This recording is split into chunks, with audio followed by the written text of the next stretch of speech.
तो hello guys, welcome back to मेरे channel. तो गाइस आज हम आ चुके हैं यो हनी सिंह ने जो स्टेटमेंट दिया है माफिया मुंडेर के बारे में, बादशाह के बारे में, रफ्तार के बारे में, उससे रिलेटेड मेरे को थोड़ा सा इन्फॉर्मेशन देखने को मिला था इंस्टा पे। Then I thought I have to check it out और देखते हैं कि क्या क्या हनी पाजी ने क्लियर करा इसमें। तो बिना किसी देरी के पहले तो चेकआउट मारते, उसके बाद सारी बातचीत करेंगे इससे रिलेटेड। तो लेट्स गो। क्या बादशाह थे माफिया मुंडेर में? No, he is not a talent which is picked up from the streets. बहुत बड़े अफसर के बेटे हैं, जिसके पास ऑलरेडी पैसे हैं उसको एक माफिया मुंडेर जैसे छोटे प्लेटफॉर्म की जरूरत ही क्या है? नाराजगी दूर नहीं हुई अभी तक दोनों की? नाराजगी अपनों से होती है, क्लाइंट से थोड़ी ना होती है। He was just a client for me.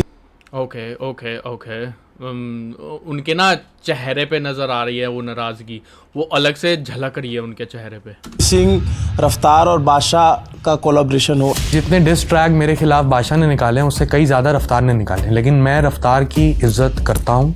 He is a good talent. तो कभी ऐसा नहीं हुआ कि फोन उठा के क्लियर कर लें कि यार तुमने ये बोला क्यों? सच बात बोलूँ आपको मैं, जी, उससे मेरे एक गोडे पे हाथ लगाई, कहता बाजी आज के बाद गलती नहीं। उसके 6 महीने बाद उसने फिर मेरे खिलाफ डिस ट्रैक निकाल दिया। That's the thing no bro. चलो एक बार मैं ना पूरा सुन लेता हूँ, उसके बाद मैं बात करता हूँ इस बारे में, फिर मैं तुमको बताता हूँ एक चीज़ क्लियर करके। मैं शायद रफ्तार के बारे में फिर सोच लूँ काम करने का, बट बादशाह नेवर। चरस इसी से तो मैं बीमार हुआ। अरे सरदार बड़ा तो पंजाबी है, दारू पी लेता है, ये करके दिखा। मैं क्या इसमें 2 करता हूँ, और मैं 12 जॉइंट पीता था एक दिन के। लोग 2 पी लें तो ख़त्म हो जाएं। क्या हुआ जब लगा कि छोड़ देना है? बाइपोलर डिसऑर्डर, साइकोटिक सिम्टम्स आने लग गए थे। ये पापा थोड़ना है, ये मेरी वाइफ थोड़ना है, ये गुड़िया थोड़ना है, कोई मेरे से बात कर रहे हो। तो आप बिलीव करेंगे, जब मेरा वक्त आया 2011-12 के बाद, मैं ग्लोरीफाई करने लग गया सैटेनिक पावर्स को, तो वो मेरे लिरिक्स में भी दिखता है। कौन सी लिरिक्स में आपको लगता है कि आप शैतानी ताकतों को? सारी देखो, 4 बॉटल वोडका। ऑस्ट्रेलिया में शाहरुख भाई के साथ टूर पे था मैं। मेरी कम्युनिटी, सिख कम्युनिटी ने प्रोटेस्ट करना शुरू किया कि हनी सिंह नहीं आएगा, ये गंदे गाने बनाता है। तो मैंने एक डिसीजन लिया, मैं कहा इसको मैं पता कैसे गाऊंगा, बच्चे की एक्सेंट में गाऊंगा। मैं रहूं सारी रात इन द बार, दारू पीऊं लगातार। मैं कहा मैं इनकी नस्ल में घुसा दूंगा वोट का। एक सैटेनिक थॉट तो है। एक और म्यूजिक डायरेक्टर हैं, ट्रू विशाल ददलानी। हाँ, उनका एक ट्वीट है मेरे सामने। आप रेप के बारे में लिखने वाले रैपर शाहरुख खान के स्टारडम का फायदा उठाना चाहते हैं। मेरा कोई रेप का गाना नहीं है। ये मैं हूँ बलात्कारी और हनी सिंह को कैसे कब जोड़ दिया गया? क्या हुआ? 2012 में जोड़ दिया है। किसने? मीडिया ने। वर्ल्ड की न्यूज़ में समय शब्द दिया भी, rapper who sing on rape.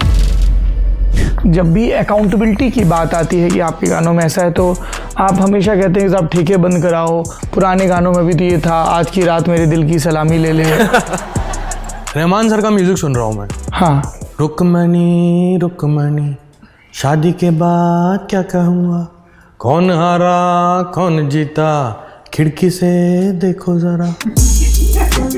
You can't clarify such lyrics bro, you can't clarify bro. ऐसा है, ये रियलिटी है ब्रो। बहुत सारे ऐसे आए हैं कि एक वो भी था ना कि कमरा बंद हो और चाबी खो जाए, तेरे यादों की बुलबुलैया में, पता नहीं क्या क्या क्या, बहुत आते थे ब्रो ऐसे, लिटरली बहुत आते थे। मैं क्या सीखूंगा 14 साल की उम्र में, और मैं भी तो बनाऊंगा फिर कुछ। कान में दम है तो बंद करवा लो। अक्षय कुमार का फोन किस लिए आया? एक रैप किया था अक्षय पाजी के लिए, धीरे धीरे बड़े बड़े लोगों के फोन आने लग गए। किसी को मना भी किया? कहते हैं अंग्रेजी बीट जैसा गाना चाहिए। मैं कहा वो तो बनेगा नहीं, लुंगी डांस लो, lungi dance lungi dance lungi dance. The most stupid song I ever written in my life is blue है पानी पानी। ये कोई गाना है? आज ब्लू है पानी पानी और दिन भी सानी सानी। और वो फटा था। बहुत फटा था ब्रो। लाइक मैं पर्सनली बता रहा हूँ, मैं उस ऑडियंस में से हूँ हिप हॉप की, जिन्होंने हिप हॉप के बारे में जानकारी ही हनी पाजी के टाइम से ली थी, क्योंकि मैं उसी जनरेशन का इंसान हूँ। मैं 2000 बोर्न हूँ, और जो भी 2000, 2001, 2, 3 बोर्न है, दे नो हनी पाजी ने कितना ज़्यादा हिप हॉप को पुश दिया है, कितना ज़्यादा आर्टिस्ट को पुश दिया है। अब वो राइट्स नहीं दिए, क्लेम नहीं दिया, अर्निंग नहीं दी, चार्जेस नहीं दिए, वो सब यही जाने, मैं उसमें जंप नहीं कर रहा। But it is the fact, it will remain the fact. जब जब हिप हॉप की बात आएगी, सबसे पहले हनी पाजी का नाम आएगा। तुम इस बात से नहीं मुकर सकते। अगर तुम मुकर रहे हो इस बात से, तो तुम उस एरा के ही नहीं हो जिसने हनी पाजी को ये सब चीज़ों को प्लेटफॉर्म पे बिल्ट करते हुए देखा है। आज की जनरेशन के लिए रैप कल्चर काफ़ी इजी है पड़ा to achieve views, to achieve audience, to achieve like growth. But Honey paaji उस एरा से जिन्होंने बिल्ट करा था इस सारे सीन को, रैप सीन को बिल्ट करने वाले जो लीश थी उसकी, वो हनी पाजी थे। जो उस एरा से है वो जानते हैं, जो इस एरा के हैं उनके लिए शायद बादशाह होगा। बट मैं उस एरा में हूँ जहाँ में मैंने देखा है कि बादशाह को हनी पाजी लेके आए थे। उनके साथ एक गाना निकाला था जिसमें वो बास्केटबॉल की भी बात हो रही थी। मेरे को इवन याद आ गया, लाल रंग की गाड़ी थी, दोनों आगे खड़े थे। लाइक इतना ज़्यादा वो दिल में बस चुके गाने हैं पड़े ना हनी पाजी के। और तुम मानो चाहे ना मानो, चाहे तुम रफ्तार के फैन हो, चाहे बादशाह के फैन हो, चाहे किसी के भी फैन हो, हिप हॉप को ऑडियंस तक पहुंचाने का सबसे पहला हाथ इंडिया में हनी पाजी ने ही रखा था। ऐसे ही पता नहीं क्या कर रहा था मैं, और लोग पता ही नहीं क्या किया, सबसे पागलपन का काम सोच के अभी आपको लगता है ये क्या था? वसेपुर बनाई थी प्रोड्यूसर साहब सुनील बोरा साहब जी। 6 चरस पी के 1.5 बोतल दारू पी के सुनील बोरा साहब के पेट पे काट लिया 8 बार। पेट में काट लिया और वो मुझे अगले दिन दिखा रहे हैं, सरदार क्या किया तुमने। ऐसा था मैं। एक सिंगर आपके बाद की जनरेशन में हुए, सिद्धू मूसेवाला, उनका कत्ल कर दिया गया। अभी भी फोन आते हैं जेलों से। आपको भी कोई धमकी मिली है? आई थी हनी पाजी ने कहा था। हाँ, पिछले साल मिली थी ना, सेम गैंग से जिन्होंने सिद्धू को मारा। वो मेरी जिंदगी सिर्फ घर से मेरा जिम, जिम से स्टूडियो और घर ही रही थी। That's why I left India. 7 साल किसी को नहीं दिखाना, वो अगले 7 साल ऐसा दिखूंगा कि दिमाग फट जाएगा लोगों का। ओके, तो all the best first of all. और एक चीज जो मेरे को क्लैरिफाई यहाँ पे करनी है, प्लीज डोंट कंसीडर इट कि मैं हनी पाजी की साइड से बोल रहा हूँ, नहीं। रफ्तार के साथ एमिवे का बीफ सीन हुआ तो सब ने फटाफट खोल दिया मुंह के, जो इसको लेके आया उसी ने ही उस पर डिस्ट्रैक्ट निकाल दिए। रफ्तार इसको इतना हाइप दे रहा था और इसने रफ्तार पे ही डिस्ट्रैक्ट निकाल दिए। बट अगर तुम टेक्निकली सोचो तो रफ्तार को भी हाइप दिलवाने वाले हनी पाजी थे। और अगर लाइक वही है ना, जो तुम बीज बोओगे वही काटोगे। अब टेक्निकली सोचो तो रफ्तार ने भी हनी पाजी पे डिस्ट्रैक्ट निकाले थे। नो मैटर क्या हुआ था इनके बीच में, क्या नहीं हुआ था, उस चीज़ को अगर गाने में ये ला सकता है, बादशाह ला सकता है, तो वाई नॉट एमिवे। लाइक ये चीज से तुम नहीं डिनाई कर सकते कि हनी पाजी ने ही इनको रास्ता दिखाया। Yes, I totally accept. Raftaar के पास जो टैलेंट है पड़ा वो फिर भी शाइन करता। हनी पाजी का हाथ ना होता तो भी वो शाइन करता, आई टोटली एक्सेप्ट। बट उसके लिए इजी करने वाला अगर कोई इंसान था तो वो हनी पाजी थे। उसके लिए जो गेट्स थे, जो कॉन्टैक्ट्स थे, जो आज कभी भी रफ्तार जाके टी सीरीज से गाना ड्रॉप कर पा रहा है, वो कॉन्टैक्ट का जरिया हनी पाजी थे। उस चीज की रिस्पेक्ट को ना करते हुए साइड में फेंक के अगर रफ्तार डिस्ट्रैक्ट ड्रॉप कर सकता है, देन व्हाई नॉट एमिवे। तब जब खुद पे आई तो ये चीज गलत क्यों हो गई? जब हनी सिंह के साथ तुम सेम चीज कर रहे थे तब ये चीज गलत क्यों नहीं थी? That's my question. और ऑन द सेकंड नोट, अगर बादशाह की बात करें, बादशाह इज द आर्टिस्ट जिसने हनी पाजी जैसे गाने ड्रॉप करे। मैं ये नहीं कह रहा कॉपी करे, मैं कह रहा हूं वो ऑडियंस को ग्रैब करा। जब हनी पाजी नहीं थे तब बादशाह ने उस ऑडियंस को ग्रैब करा। डू यू थिंक अगर हनी पाजी उधर ही स्टिक करे रखते, अगर ना जाते, तो क्या बादशाह के पास वो उतने चांसेस, उतने व्यूज, उतनी ऑडियंस आ पाती? I don't think so. आती, बट जितनी आई है उसका 10%, 20, 30, 40, मैक्सिमम 50% आता। That's open statement from my side कि हनी पाजी होते तो बादशाह को उतनी ग्रोथ ना मिलती, उतने लेबल्स शायद से इसको कॉल ना करते, उतने म्यूजिक नहीं मिलते बॉलीवुड में जितने हनी पाजी को मिलते हैं। लेकिन हनी पाजी वापसी है और सीधा इनको मिलने लग गए, तो तुम सोच सकते हो कि इन्होंने कितना अपना मतलब वो वाटरमार्क थोप के मारा था हिप हॉप के ऊपर अपना। और दूसरी तरफ अगर बात करें तो लाइक एक इंसानियत नाम की चीज होती है जो मेरे को मिस्ड आउट लगी थी बादशाह के केस में। रफ्तार का केस साइड में, रफ्तार ने एटलीस्ट ये बोल दिया ओपनली कि नहीं मैं हनी पाजी के साथ कोई गाना नहीं करूंगा, बट आई विश कि उनकी हेल्थ अच्छी हो जाए, वो ठीक हो जाए, वो वापसी सीन में आ जाए।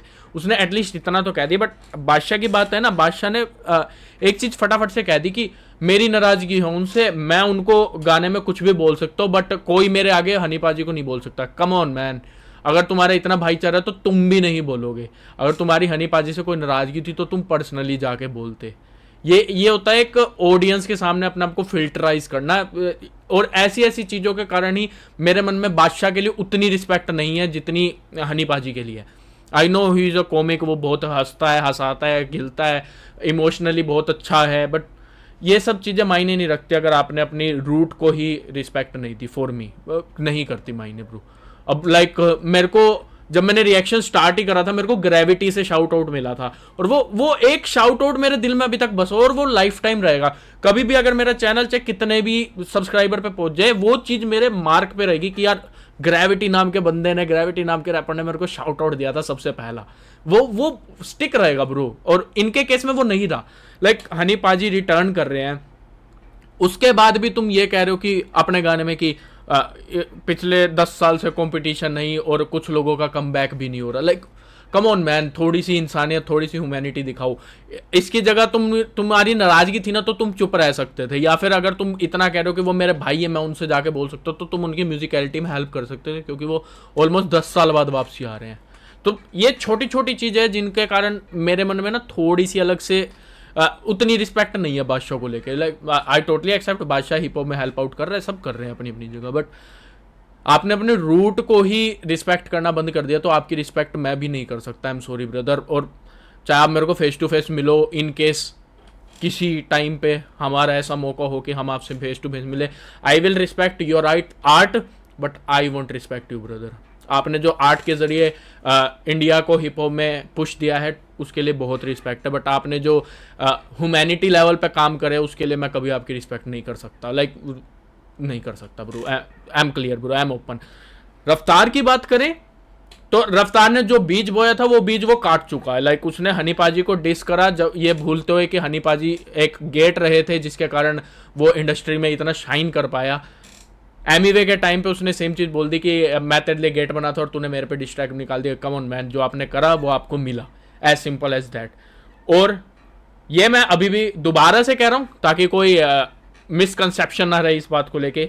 रफ्तार हनी पाजी अगर ना भी होते तो भी शाइन करता, थोड़ा लेट करता, थोड़ा कम करता, चाहे कभी भी करता, बट वो करता। उसके पास वो स्किल सेट है, उसके पास वो राइटिंग है, उसके पास वो म्यूजिकलिटी की नॉलेज है, वो फिर भी शाइन करता जितना वो कर रहा है।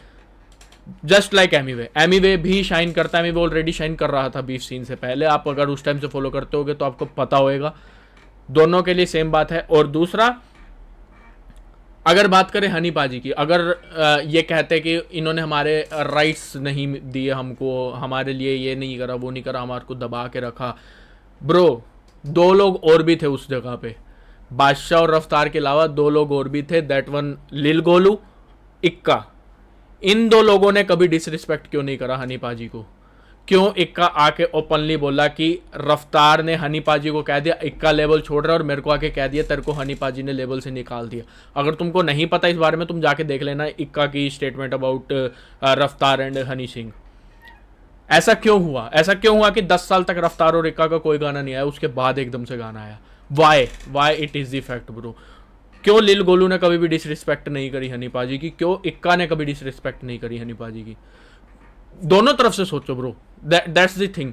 और ये मैं टोटली मानता हूँ, हो सकता है हनी पाजी ने इनके साथ अच्छा नहीं करा होगा, इनके साथ सलूक में कोई गलती करी होगी, इनको ट्रीट अच्छे से नहीं करा होगा, बट एज दे से ये बात तू मेरे से पर्सनली आके कर सकता था, तेरे को इस पर गाना बनाने की जरूरत नहीं थी।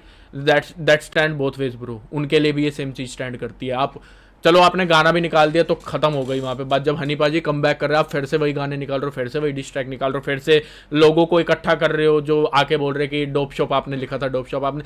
कम ऑन मैन, इतनी हमारे में भी अंडरस्टैंडिंग है, ये बातें पहले ही बोल चुके होते हैं, ये कि ये बात तू कैमरे के आके बोल दी और उसके बाद ही होती है वो। नो, क्या पता कुछ केसेस में हुआ हो कि नहीं इंटेंशनली ना बोलो एकदम से हो गया, बट कुछ केसेस में हमको भी पता है ऑफ कैमरा पहले स्क्रिप्टिंग होती है थोड़ी बहुत चीज़ों की और उसके बाद वो बोली जाती है। सो अगर आप हिप हॉप की ऑडियंस हो और नए वाली ऑडियंस हो, पहले जाके हनी पाजी के पुराने गाने चेकआउट करना, तब आपको पता चलेगा ये हिप हॉप की लीश बिल्ड करने वाला इंसान यही था, असलियत में यही था।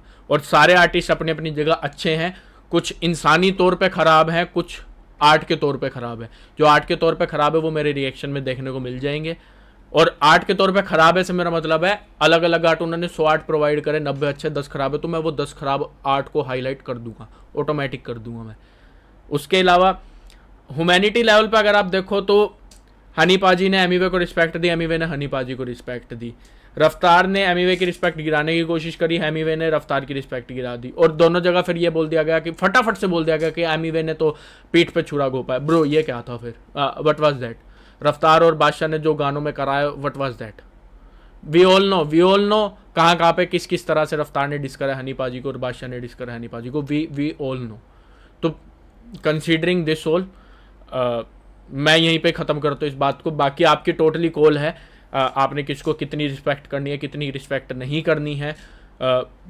फॉर मी रफ्तार के केस में जो हुआ है वो उसका कर्मा था, और बादशाह के केस में जो हो रहा है वो ह्यूमैनिटी लेवल पे ज़ीरो रिस्पेक्ट है बड़ी उस चीज़ की। मैं ओपनली बोल रहा हूँ, आर्ट उसका अच्छा है, आर्ट के लिए मैं उसको हमेशा रिस्पेक्ट करूँगा, नो डाउट। जस्ट लाइक चलो छोड़ो वो अलग बात है, बट बादशाह के केस में आर्ट के लिए उसकी रिस्पेक्ट होएगी। ह्यूमैनिटी लेवल पे उसने जो हरकतें करी हैं हनी पाजी के साथ, उसके लिए मैं उसकी कभी रिस्पेक्ट नहीं कर सकता, as simple as that. And please इस मामले में ये मत कहना कि तेरी रिस्पेक्ट से उसको कोई फ़र्क भी नहीं पड़ता। ब्रो अगर मेरे जैसे यहाँ पे लाखों बैठे होंगे ना तो बहुत फ़र्क पड़ जाएगा, ट्रस्ट में बहुत फ़र्क पड़ जाएगा। So that was my reaction on Yo Honey Singh ने माफिया मुंडेर के बारे में, बादशाह के बारे में, रफ्तार के बारे में, जो भी कहा उसके बारे में। तो अभी चलते हैं, good night, bye bye, Shaba खैर, सयूनारा।